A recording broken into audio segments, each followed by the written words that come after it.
going to be a good series. I can't actually think of a matchup between any of these teams that I'm not looking forward to. Before we get into picks and bans, so as we do, I want quick predictions from you both as this first set of bans comes out. Jaws, who's going to take this one? I mean, it's probably going to go 2-2. In all honesty, I think PSG, they're going to be able to wrap up some of the mistakes last game. Having a 5-game series, guys. 2-2. 2-2. I mean 1-1, not 2-2. I mean, coming into it, I think Giants, you know, riding off that 2-0 win in the first week is going to be great for them. But PSG, as long as they can wrap up early, late game, it's going to be very easy for them, I feel. Okay, Des? I think 1-1 PSG if they can wrap up the late game, otherwise 2-0 Giants. There we go. You guys Same are prediction. such wusses. I'm going to go 2-0 to Giants. I think last week they had a great performance. Let's go through these picks and bans very quickly. Thresh, Fiora, and Kennen taken away by PSG, and Giants have banned out the Zac and the Elise. Jungle focus thus far. Very much so. I mean, jungle focus is pretty much everything these days, especially with the Zac and Elise. We've already said they had 100% presence in the LCS. Last week we saw the same from Zac. Just taking them off the cards takes away a lot of that strength that you're seeing from these junglers at the minute. It does leave things like the Lee Sin on the go as well. Maybe the Kha'Zix, we spoke about it earlier on. We've seen it quite a lot so far too.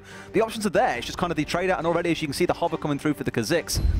Doesn't really surprise me as well. Yep, Kyrie plays a great Kha'Zix. He had some strong performances on it last split. Now Giants are looking towards that jungler. Gilius is known for his Lee Sin, so would not be surprised to see that picked up at all. But you need to get it on this first set of rotations before that second set of ban comes in. Otherwise, it will just be locked away from him.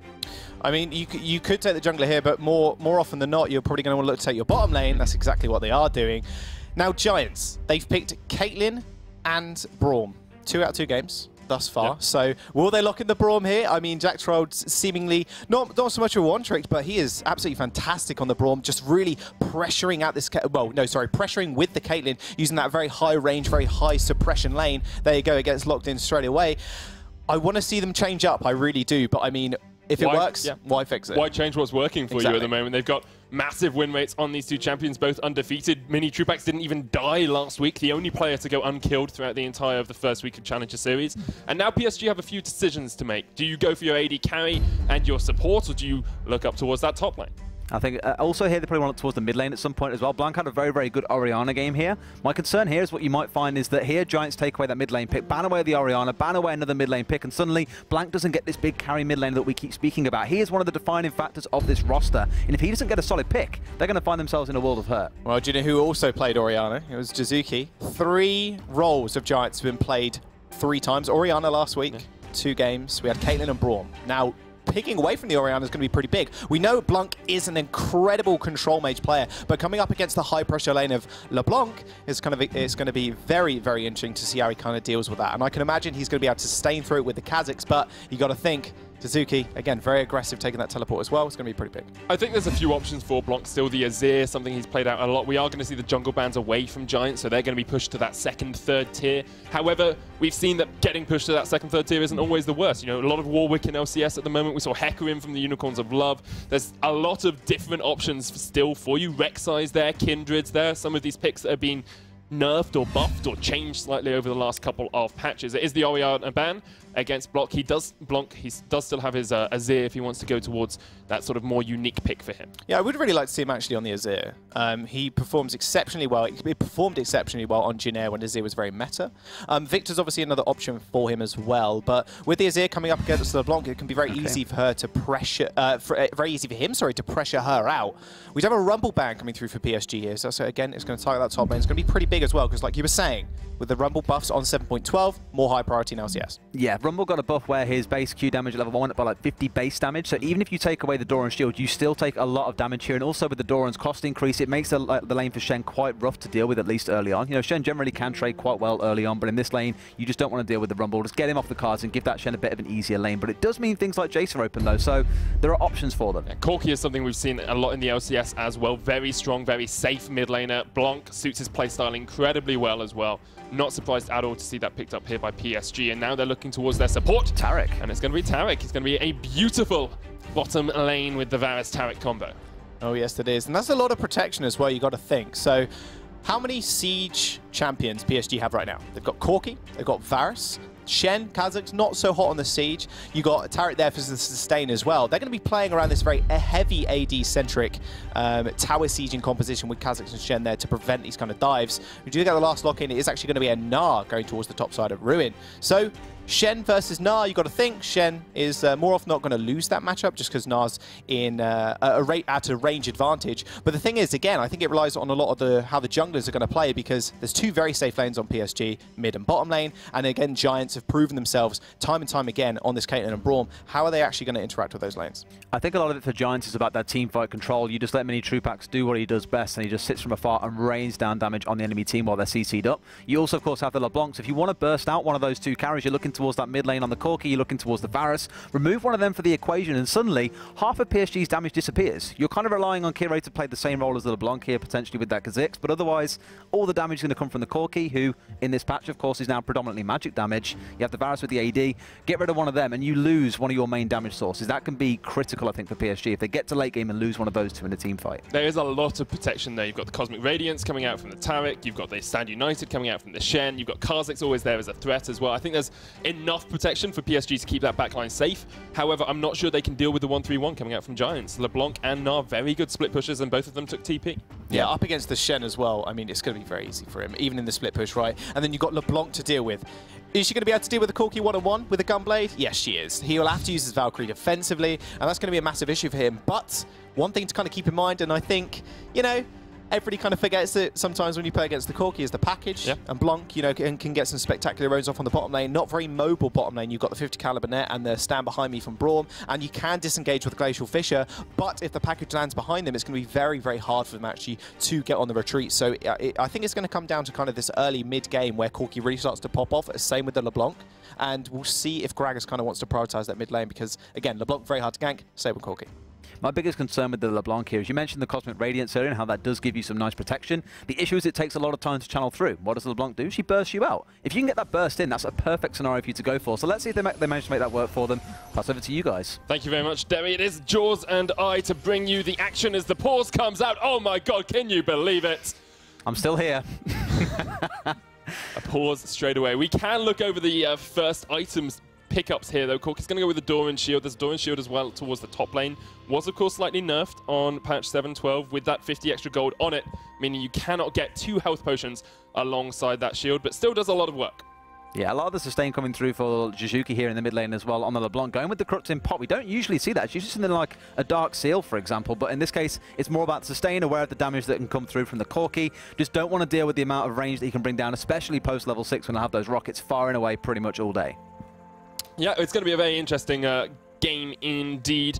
I actually really think that PSG need to start proving their mettle slightly earlier this time, because last time it took 5 weeks for them to actually step up. Not 5 weeks, it took them 5 games to step up and start winning games in Challenger Series, and that's the only reason they made playoffs, was the fact they could win all of their 5 remaining games. Now, when you look at the teams they played against, they've only played against Origin thus far. They've still got RB to go through, they've still got Schalke to go through, they still have War to go through, which perhaps will be their easiest game, and they need to start winning now, because otherwise they're not going to be able to string together wins like they did last split.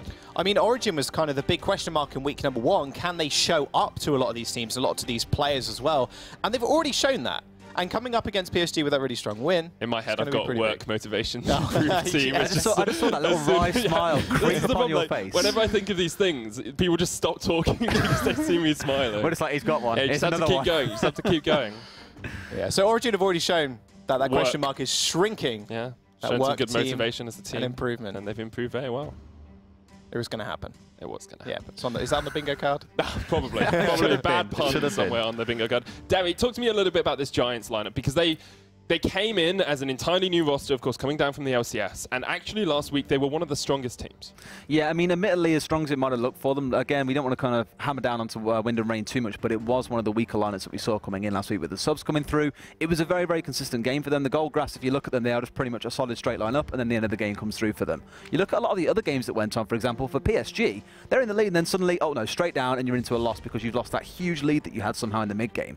So for these guys, I think consistency, stability is the name of the game for them. For PSG, it's volatility. So for Giants, I think if they can retain that late game kind of stability, bring it to a closeout nice and cleanly, they've got this series pretty much in the bag. Just as an update for everyone, there's a player with a mic issue at the moment, so we're waiting for them to get that sorted out. Thankfully, none of us have mic issues, or perhaps not quite so thankfully, depending on how you're viewing the stream at the moment. But we will be back into the game as soon as that gets sorted out. Of course, we need the players to be able to communicate so that they can win the game, hopefully, for whichever team you are supporting today. You kind of hope so, wouldn't you? Yeah. One of the teams is going to win, unless it ends up in a draw. We'll have to wait and see. Yeah, could be a one-on-one. That's what both of you predicted. I was the one who went 2-0 for Giants. We are going to get on to the Summoners Rift. Paris Saint-Germain taking on Giants Gaming in our first series of Week 2. Lots of pings coming out to start us off. Looks like pretty safe starts from both of these teams. And I think the junglers is a main point to focus for us here. When you've got Kyrie, we talked about him playing Rengar last week, didn't have the best of times. Gilius on Elise and Zac had a very strong performance. Now he's on another utility jungler in the form of Gragas. And he's really there to help set up these 1-3-1 lanes. He needs to try and get his top laner and his mid laner ahead for them to actually be able to impact the map later on. I mean, let's look at the mid lane then. We have the LeBlanc versus the Corki. We've got a Doran Shield versus the Corrupting Potion. So she's going to have a lot of sustain. Obviously, more often than not, she's not going to go for those crazy early trades. But with that Corrupting Potion, kind of signals to yourself, okay, she actually wants to go fairly aggressive. If she goes Doran's Ring in this situation, it can be very, very bad for her because the sustain's not there. She's spending a lot of cash, a lot of early cash on those potions as well, just to kind of be able to sustain against the constant harass that is the Corki. I want to see where Kyrie is actually going to path here, because we've seen Dan on this Kha'Zix already. Hasn't performed all too well, but he has such a high pick rate because of his consistent control in the early game. Also because there's so many jungler bans. Like every game we're seeing Elise banned, we're seeing Zac banned. Sometimes you even have a third jungle ban in that first rotation. It just makes it very difficult for teams to find that next set of picks. And it is going to be actually an interesting start here from Paris Saint-Germain. This is something we've seen a few times from teams in the LCS. It's where your bot lane starts up the red buff for you. You do the Razor Beaks as the jungler, and then you come across to the red buff and save your smite. It allows you a slightly quicker jungle clear and gives you a slightly quicker first gank as well, which is what Kyrie will perhaps be looking to do. Yeah, but already you can see Giants bottom lane just forcing PSG in. Both these junglers now rotating towards their blue buff. However, Gilius is a little bit slower on this rotation. So much slower. Coming up to this top lane now.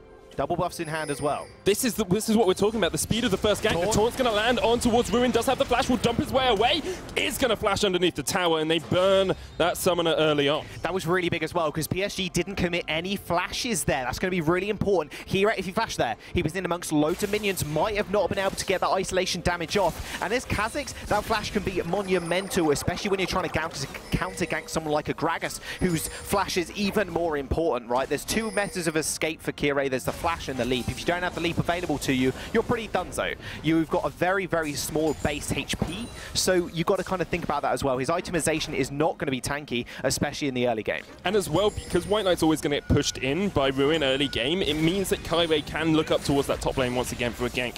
Ruin has to play so safe. No TP, no flash on him now. Makes it so much harder, and you can see it extending the CS advantage for White Knight as well. Yes, Ruin was out of lane, but White Knight has almost double Ruin CS at this point. I mean, one kind of massive overarching point for PSG is, can they prove they deserve another shot at the LCS, right? They're coming into this one, you look at the roster, you go, wow, these guys are stacked. White Knight, 100% win rate in Spring. You're thinking, this guy, very, very proficient in top lane to perfect 3 roles competitively thus far. Already with a CS lead against a losing matchup as well. Kyrie has had some fantastic prioritization where he wants to put that early aggression, which we mentioned in pick and ban. And now Gilius looking to go for this small invade, or at least get some vision down. Has got the ward there already. Kyrie will clear it out. Gilius going to go in, gets the Courage of the Colossus Shield, and because of the way mid lane is pushed up from Jizuki, Blanc won't be able to react. He's been forced back. Jizuki has burnt through all his Corrupting Potion stacks, but forcing Blanc back early on is definitely an advantage for them. Coming back to your point about whether Paris Saint-Germain deserve a spot in the LCS, I think a lot of it comes down to their bottom lane, because their bottom lane is really struggling at points against the members that they're playing into, because it's Nardius and Noxiac. Noxiac has a lot of experience, but Nardius is relatively new on a sort of competitive scale. And when you match them up against people like Schalke's bot lane, you've got Upset, someone who's played incredibly well, even went to MSI with G2. I'm not sure that this bottom lane is strong enough to carry Paris Saint-Germain to the playoffs. And so a lot of the work from the PSG team has to be made in other roles. Exactly that, and then you kind of shift the focus on towards the bottom mid lane again. Can Blanc actually influence this bottom lane when he gets that package?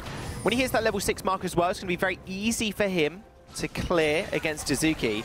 And look at the trading already going on. Chains of Corruptions will land. A lot of burst potential from this LeBlanc, who's actually started Corrupting Potion, straight into the Dark Seal, straight into the Dorans there. So heavy itemization on early game, just trading and just making sure he can push Blanc out.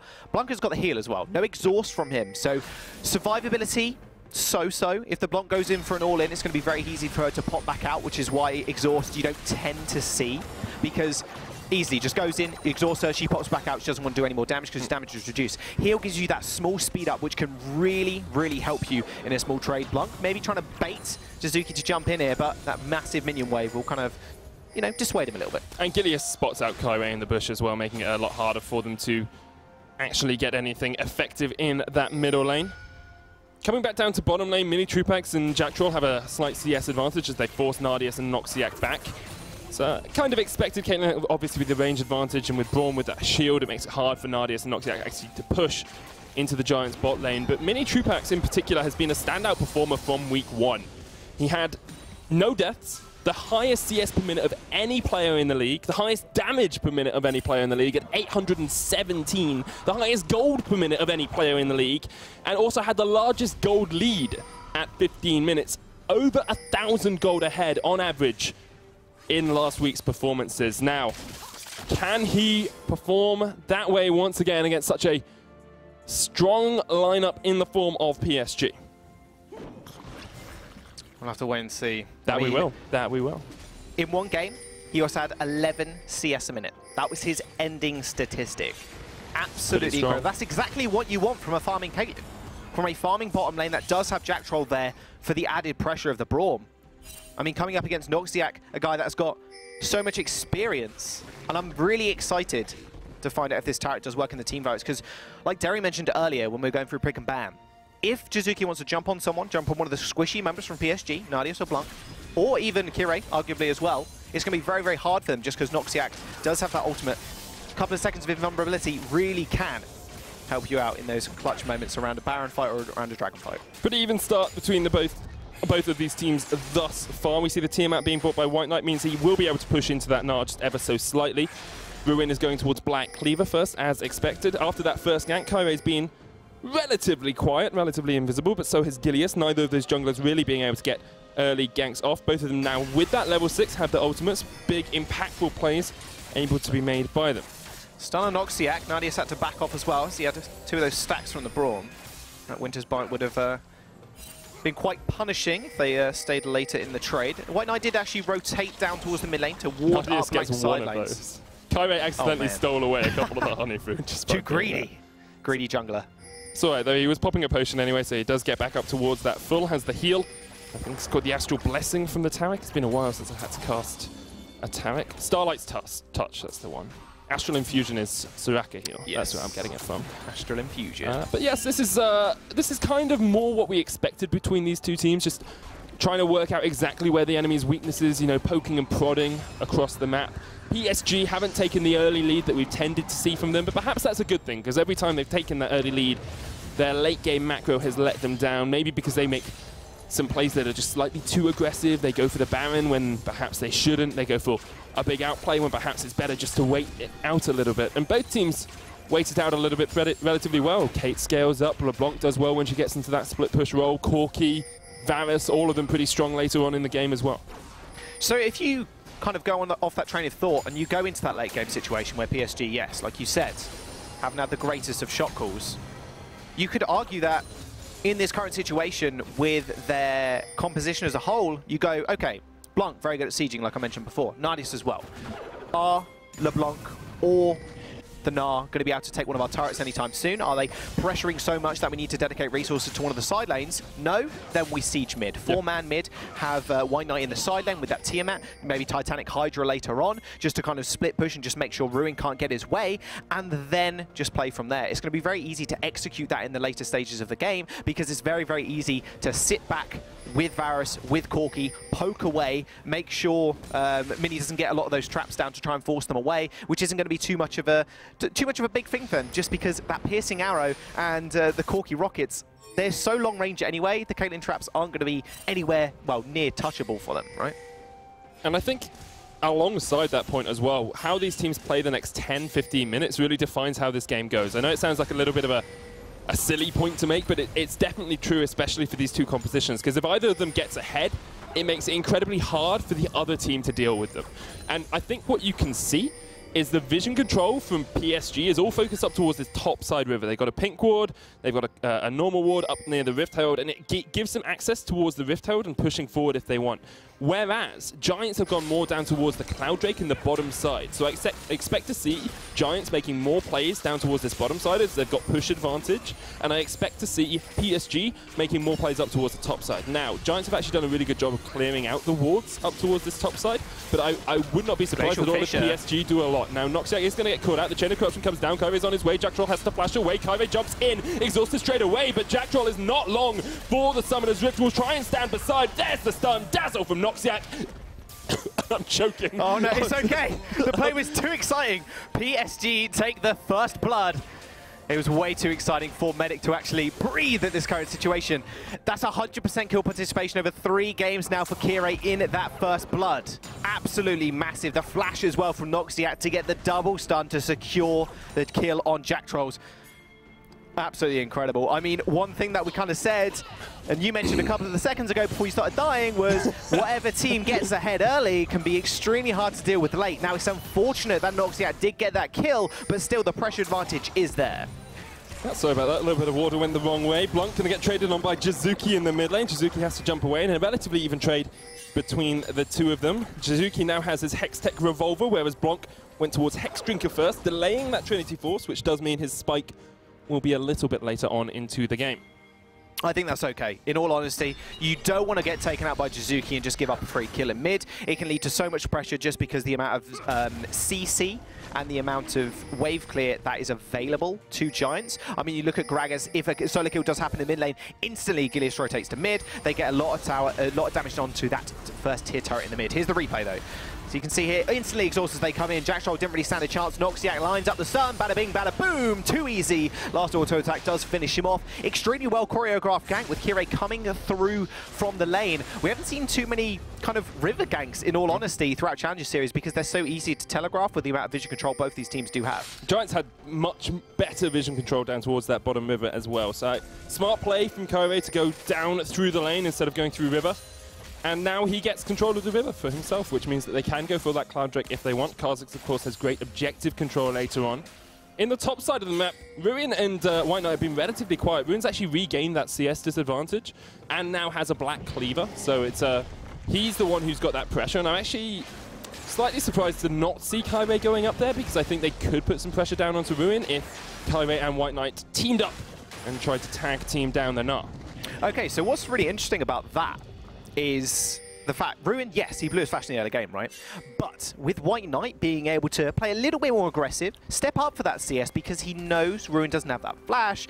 Ruin's kind of scared, is a repeat gank coming? Is it coming? You know, I need wards, I need vision, I need all this kind of thing. Maybe I need jungler support. It just leaves White Knight a lot of time to kind of go, okay, I'm just going to farm, no worries. Yeah. Get the Tiamat is the word I'm trying to think of, and then I can sustain against the Gnar. Then I can push back against this Gnar. It didn't really matter at all that he didn't go for the return gank there, just because Ruin had to play the laning phase through the next 5 minutes so safely. It just allowed White Knight, just that religion of pressure was just all too much. Explosive cast back. Kaive's going to get Stand United. TP coming in behind them. PSG on the front foot as the Cosmic Radiance comes down, looking for the invulnerability. Lands on 2. Ruin's there. 3-man Gnar into the wall, but Giants are going to lose 1. There will be a 1-for-1 trade as White Knight goes down as well. They're looking for more as Jack Trolls and Jizuki have to run away. PSG trying to tank up onto Gilius here. He's in the midst of the 4. He can get a lot of damage down, though not quite enough. 2-for-1 trade in favor of PSG. Oh man, the blinking health bars from PSG. Gilius is like, I want to make a play, please. Line up for the casket, line up for anything, but he just couldn't finish anybody off. Beautiful Stand United from White Knight. You saw Kire leap in, Stand United straight on top, and a very, very nice teleport as well for Ruin. Nardius maybe overstepped, has to flash away. Oh, very, very close. That was actually really clever of Jizuki there, staying in that bottom lane. You know PSG wants to be able to push this lane out now because they're at a kill advantage. Jizuki's staying down. You go, if you want to push that lane out, buddy, you're going to have to blur a couple of summoners because I'm hiding in this brush that you have no vision on.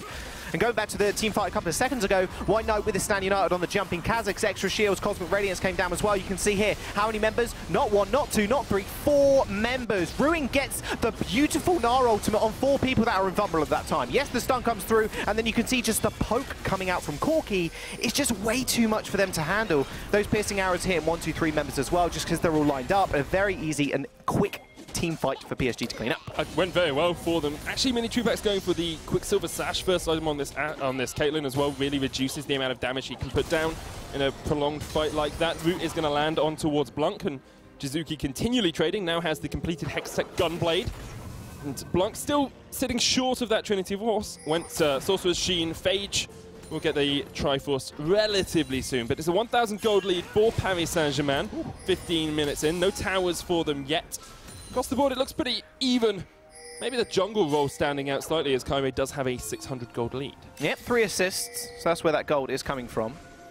Blanc didn't want any of that, by the way. No. Was like, oh no, I'm gonna use that package as a very, very big escape tool for me. Hasn't had too much impact on these side lanes, but like we mentioned, if the LeBlanc does get a kill advantage or even a tower push advantage with that wave clear LeBlanc has after that mid-season mage update, it can be very, very punishing for Blanc. Just having to stand in that lane. Another small interaction I just thought about as well.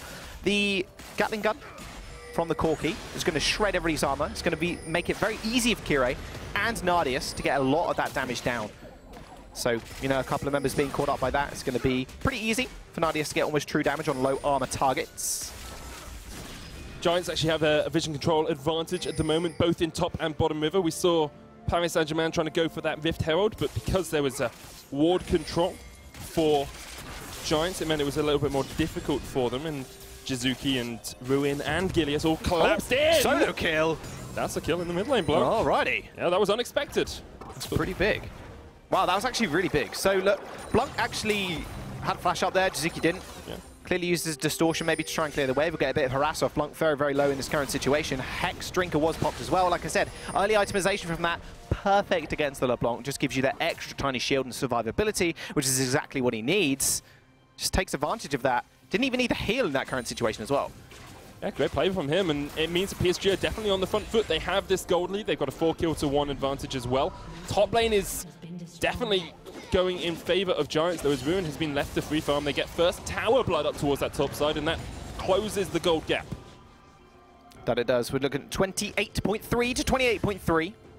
Exactly even. And a lot of that just comes down to Ruin being able to free farm. Like, absolutely. We haven't seen any ganks up towards top side from Kyrie for a long time after that first gank, and as much as Ruin perhaps had to play a little bit more passively, they have still given up a large chunk of gold and a sizable vision advantage to Giants by giving up that top lane tower. So it's a give or take thing.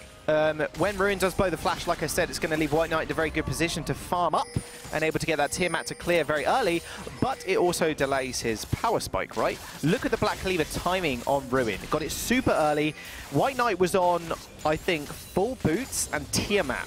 By the time Ruin had actually finished the Black Cleaver, hadn't picked up boots either. So very, very easy for him to actually push that turret down, get a lot of damage down onto White Knight as well. And with Kire not having much CS and them relying on White Knight for the Shadow Dash taunt, it's going to be extremely hard to gank Ruin, especially after level 6 when he's got the Mega Gnar available to him. And now PSG, they need to be able to set up vision in this bottom side because you know Ruin's got TP. We know also White Knight has TP and the Stand United. The issue is you need at least one turret in trading for this.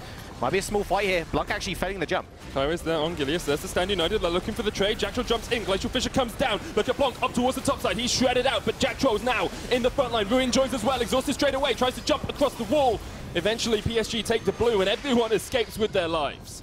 Again, Cosmic Radiance coming up massive for PSG. That was, again, 4 members from Noxiac. They're like, okay, huddle on me, boys, let's go. 4 members invulnerable. Ruin came in without Mega Gnar. which, what is he now? He's just an Autobot. He just sits there, not like the Transformer, but he sits there throwing out the small boomerangs. He's a yeah, Autobot. Well, White Knight's the Decepticon in this matchup, but it just leads him to kind of sitting there, just throwing out autos, proccing the Black Cleaver. Yes, that's fantastic for Mini in the bottom lane on the Caitlyn, but what else does it really do? Does it provide any CC? And that's the massive problem for them. They can take these aggressive fights in the jungle, PSG I mean, because when Mega Gnar's not up, they've got no fear of him just whopping out a lot of damage, really. Blanc getting shredded in the mid lane slightly, but his tower is healthy enough for him just to be able to go back. He has actually played this Corki before, last split as well. Won 2 of the 3 games he had on it. That was before most of the Corki changes. Pretty good job all round. Actually, he got 5 kills in every single game, so hopefully that's a good omen for us here today. Well, he's got 2. Yeah, just needs 3 more. He's had the power spike of the Triforce as well. Maths on a Sunday afternoon. If you're doing your homework and watching European Challenge Series, we can help you out. Tweet us your hashtag EUCS with your math equations. We'll deal with it. We'll sort them out. What did you get? What grade did you get in school for maths? I did the International Baccalaureate, which is not like A levels. Okay. But we did higher level maths. Interesting. And I got a 6. It's out of 7. Okay, a 6 out of what? 10, 100? Out of 7. Out of 7. Okay, I did programming at uni, so a little bit mathematician. Although I just let the computer make a calculator do for us to do it. It was a bit easier in that regard. They were like, you have to be good at maths, but we're all like, but we've got a calculator. I love the fact in school you were always told, oh, you won't have a calculator in your pocket. You won't be able to use a calculator every day of the week. It's like, have you heard of this thing called a mobile telephone? It's an incredible invention. To be fair, when we were at school, it was Nokia the dark ages. And, I actually did most of my maths on an abacus. Oh my goodness, it shows how old you are now, mate. That was a joke. I know, but still. I am quite old. You are quite old. Just across the wall from Gilius here, does put the Foster's bomb down and will spot him out. He was working out his geometry there to calculate exactly where Gilius was. PSG still with a 4-1 lead, but behind in gold because of that burst tower.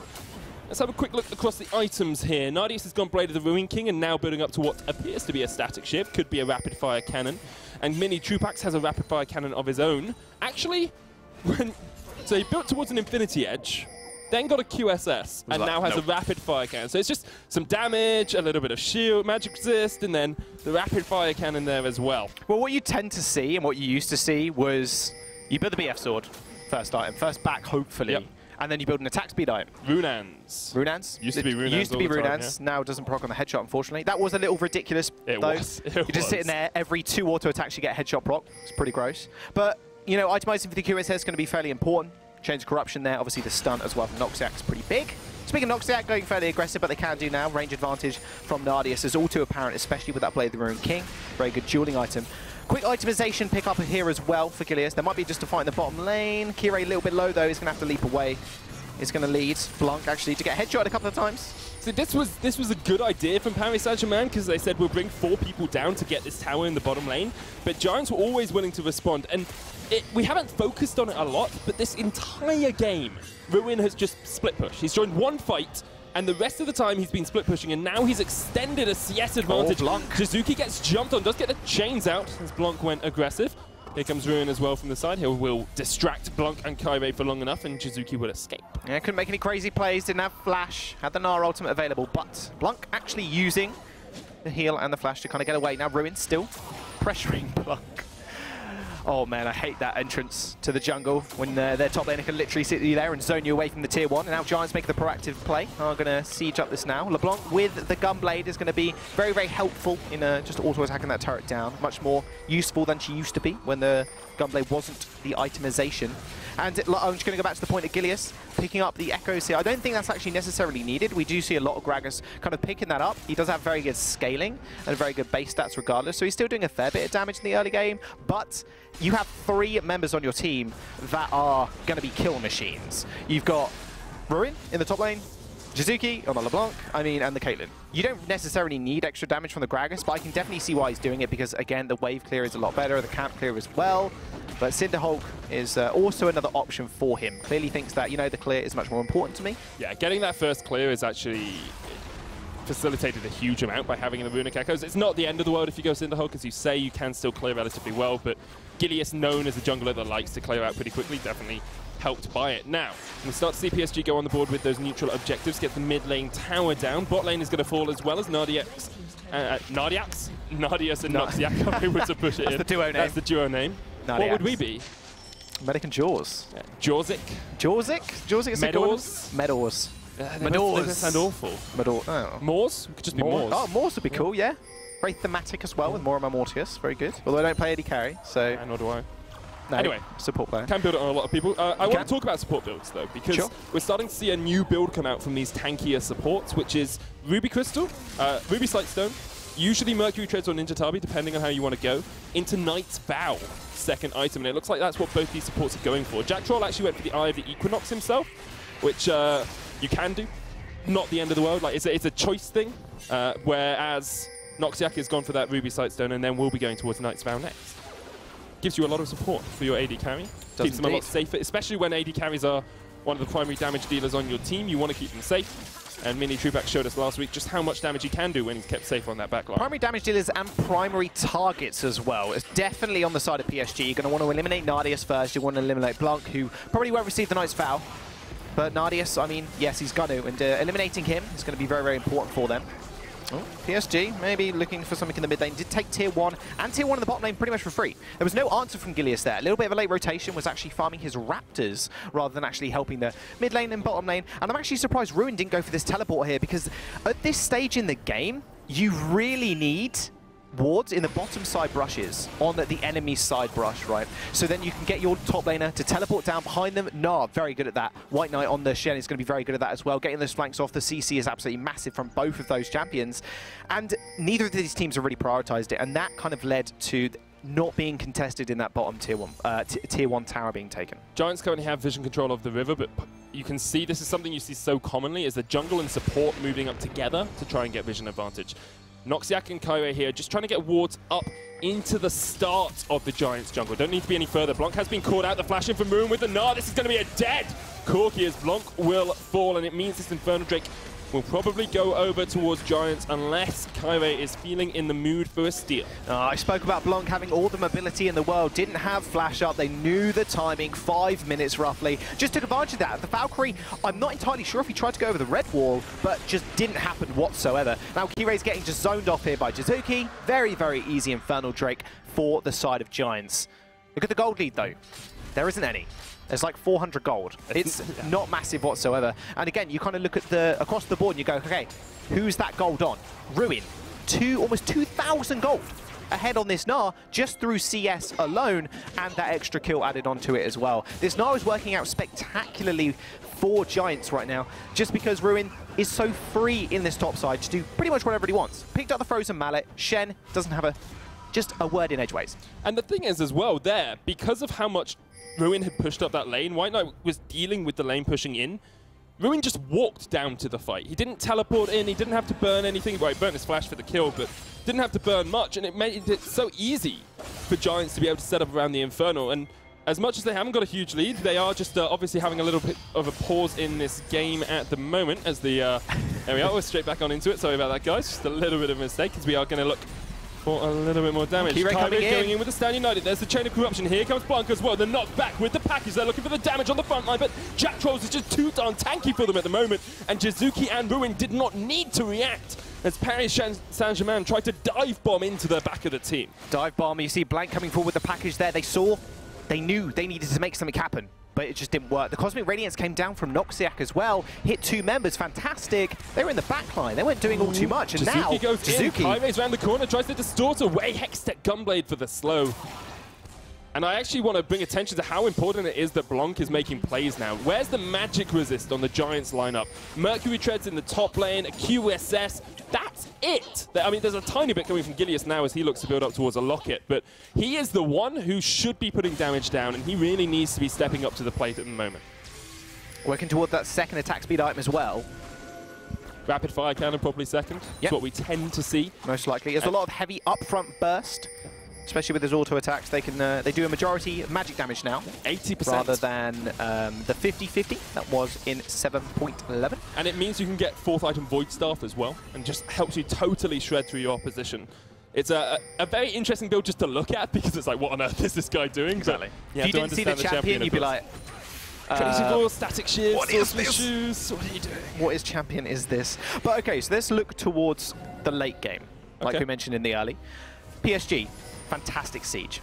With Blanc now getting that, when he actually picks up his rapid fire cannon, it's going to be very easy for them to just basic attack towers down. Again, we do have a lot of anti-siege potential using the Braum and even the Caitlyn for the traps, but it's really going to rely on Ruin actually getting a teleport flank here, which I've got to be honest, I believe he's going to be able to do, just because the vision control from Giants has been pretty good, and as long as they can get a deep ward in PSG's blue side or red side jungle, teleport behind, Na's amazing at just coming up from behind the teams, just narrowing everybody into the wall. Cosmic Radiance is going to have to save it at that point in the game. If Noxia can pull that off, they can turn it around, but realistically, Giants, they do have the upper advantage when it comes to kind of the anti-siege potential, but they just cannot let this Corki and Varus out of control.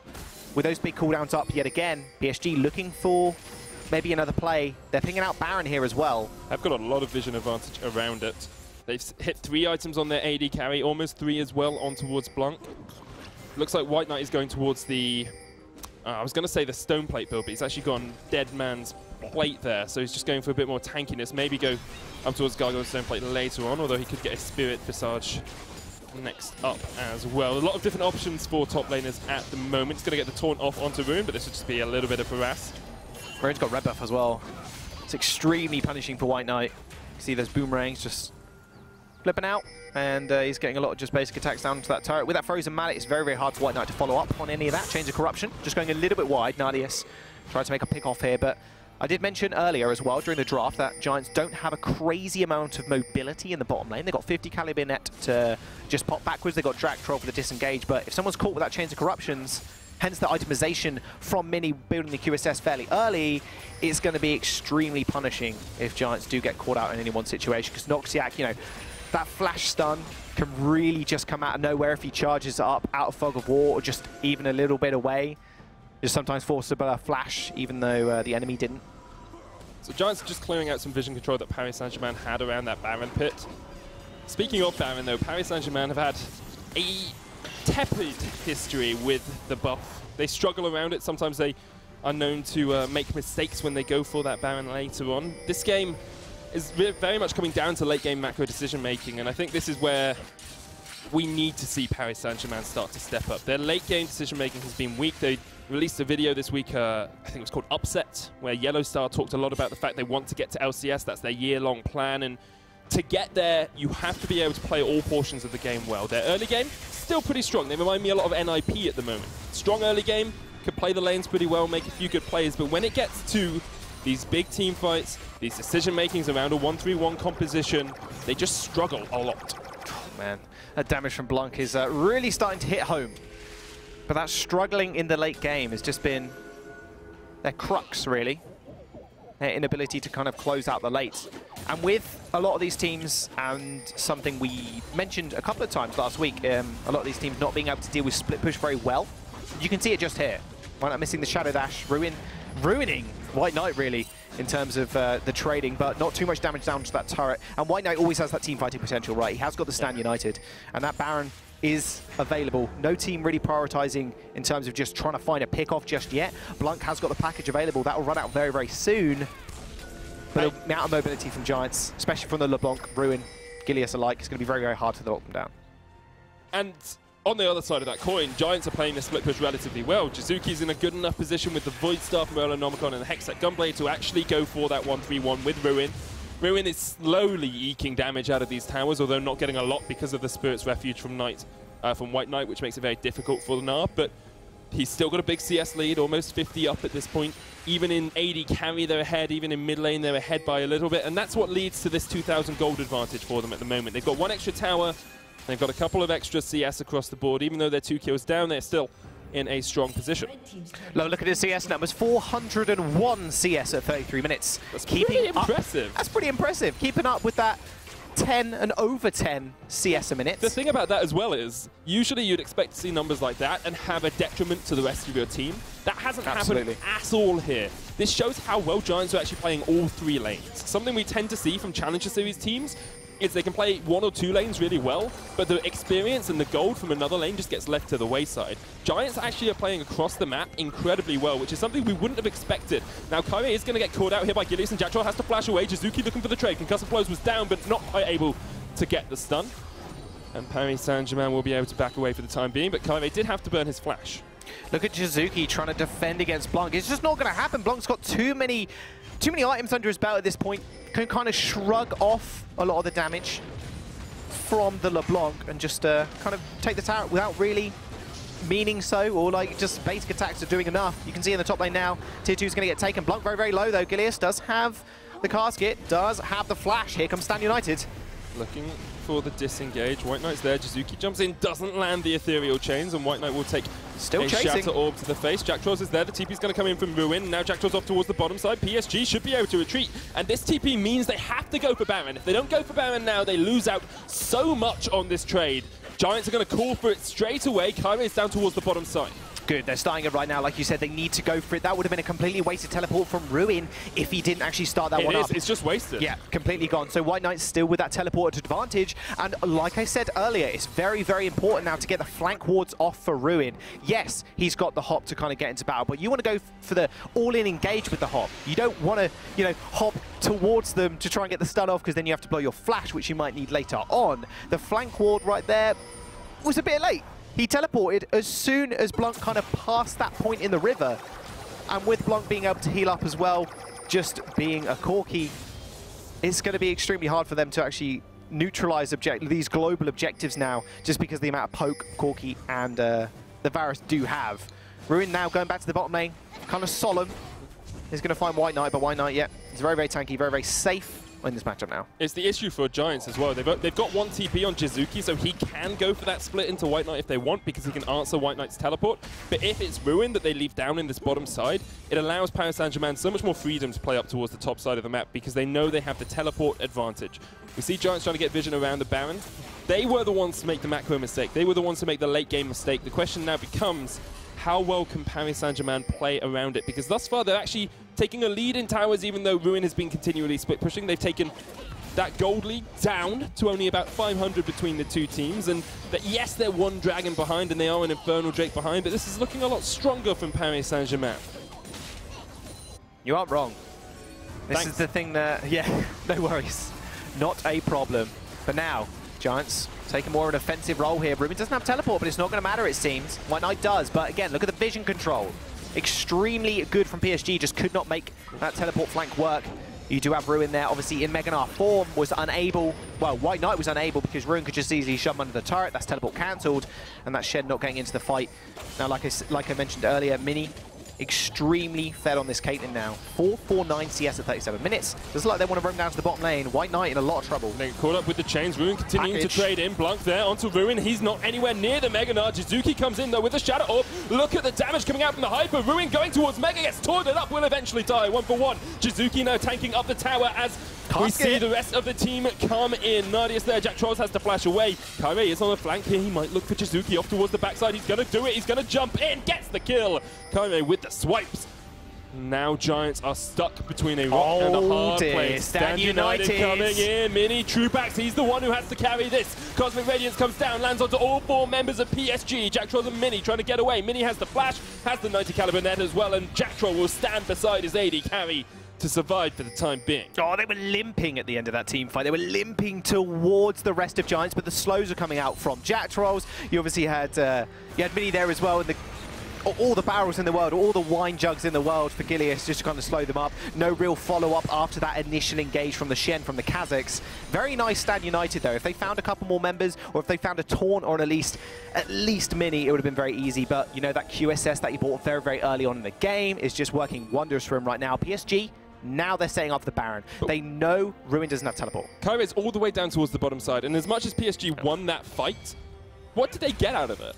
They got the Razor Beaks. They got some CS in mid, they got some CS in bot. Perhaps they get a little bit of vision advantage, but they both back away, and all that happens now is Gilius walks in here with Jacktrolls and just clears out all that vision. PSG, as much as we said their late game decision making is getting better, they're still not capitalizing on it. And Giants have been capitalizing at every opportunity. You saw they played for mid lane, they forced it down when they saw Blank in a side lane. Now they've got Jizuki splitting because he has the teleport. This is so much better play from Giants when it comes to actual decisions in the late game.